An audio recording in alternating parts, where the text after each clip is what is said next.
The other reason that we struggle in the fight of faith to endure to the end is because we have the wrong object of faith.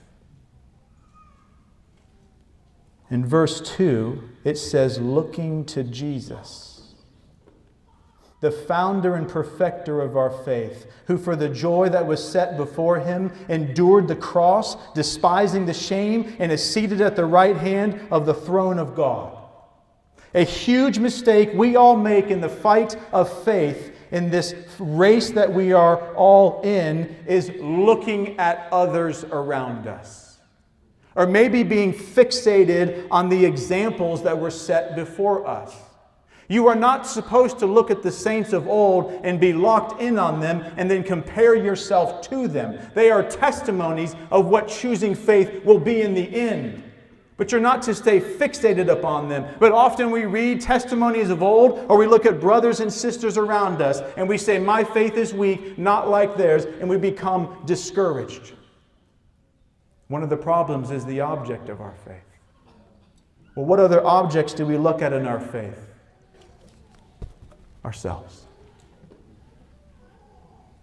Ourselves. What do you mean by that? Because we are given the onus and the responsibility and the command to endure to the end, to persevere.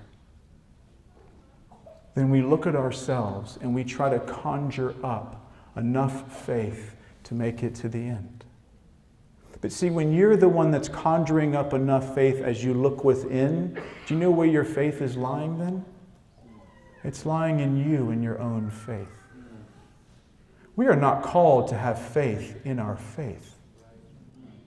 There is a different object of faith that the writer of Hebrews is pleading with you here in verse 2 to make the object of your faith. He says, looking to Jesus, present, active, continually looking at Jesus Christ.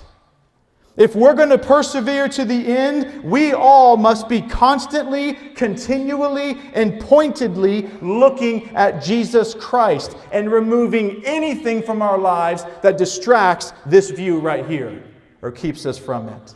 He has gone before us as a forerunner.